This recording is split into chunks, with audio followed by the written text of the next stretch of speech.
बिस्मिल्लाहिर्रहमानिर्रहीम अस्सलामुअलैकुम। Welcome to my YouTube channel. आज हम बनाएंगे बीफ के पाए और बहुत ही जल्द बनने वाली रेसिपी है। बहुत ही ज़बरदस्त रेसिपी है। बहुत ज़्यादा तरद्दुद नहीं करना पड़ता इसमें। जल्दी जल्दी फटाफट आप कैसे पाए बना सकते हैं और होम भी मज़ेदार। तो आइए चलते हैं, रेसिपी को स्टार्ट करते हैं। तो यहाँ पे मैंने लिया है, एक पाया था मेरे पास, उसके साथ कुछ हड्डियाँ जो थी नली वाली वो मैंने ली हैं, वो इसमें ऐड कर दी कुकर में। उसके बाद इसमें शामिल करेंगे जिंजर गार्लिक का पेस्ट, 2 टेबल स्पून नमक जाएगा इसमें, 1 टेबल स्पून या फिर हस्बे ज़रूरत हल्दी जाएगी, हाफ़ टी स्पून, और पाए का मसाला इसमें मैंने शामिल कर दिया है। अब 1.5 टेबल स्पून भर के आपने चम्मच तो 1.5 चम्मच आपने अभी शामिल कर देना है। पाया मसाला शामिल करें, बाकी कोई भी गरम मसाले वगैरह हम इसमें ऐड नहीं करेंगे। यहाँ पे पानी शामिल कर दिया, 2.5 से 3 लीटर पानी इसमें जाएगा, इतना पानी ये लेगा। अब कुकर को कर देंगे बंद, सीटी लगाएंगे और इसको 1.5 घंटे के लिए हमने पका लेना है, ताकि पाया जो है हमारा अच्छे से गल जाए। या फिर आप अपने कुकर के हिसाब से देख लीजिएगा कि आपके कुकर कितनी देर में पकाता है। वैसे पाए को ज़्यादा टाइम ही लगता है, 1 से 1.5 घंटा लगता है। तो यहाँ पे 1 घंटा और 15 मिनट गुजरने के बाद मैंने जब इसको चेक किया तो ये डन हो चुका था। अब आते हैं, इसको थोड़ा सा तड़का लगाते हैं।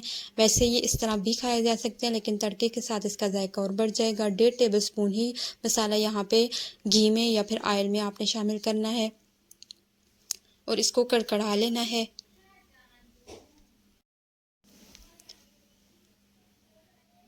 तो यहाँ पे घी जैसे ही गर्म होगा और थोड़ा सा मसाले को हमने इसमें कड़कड़ा लेना है। उसके बाद हम इसमें अपने पाए शामिल कर देंगे, जो कि ऑलरेडी पके हुए हैं, गले हुए हैं। जस्ट हमने उसको मसाले में थोड़ा सा भूनना है, ताकि मसाले का जो टेक्सचर, मसाले के जो जायके हैं वो सारे इन पायों में भी चले जाएं। तो यहाँ पे ये पाया जो है और हड्डियाँ जो हैं वो सारी हम इसमें शामिल करेंगे और इसको भून लेंगे।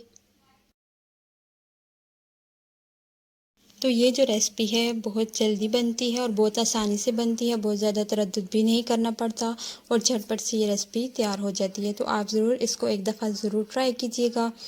मुझे उम्मीद है कि आपको ये रेसिपी पसंद आएगी, क्योंकि जितनी सिंपल है उतनी ही टेस्टी भी होगी। तो यहाँ पे पाए को भूनते हुए मुझे 4 से 5 मिनट हो चुके हैं।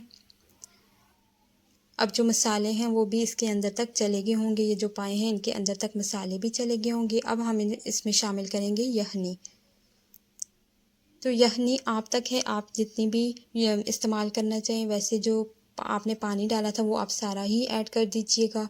उससे ये जो यखनी होगी, ये जो पाए का मसाला होगा, ये बहुत ज़बरदस्त। और इसमें आप जो है रोटी जो है या नान, फिर आप इसमें जब भिगो के खाएंगे तो उसका जायका बहुत ज़बरदस्त हो जाता है।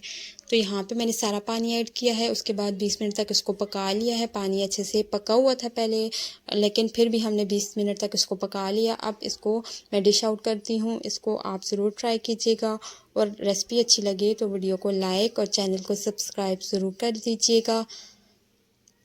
यहाँ पे इसकी ये लास्ट लुक मैं आपको बता रही हूँ। बहुत ही ज़बरदस्त रेसिपी है।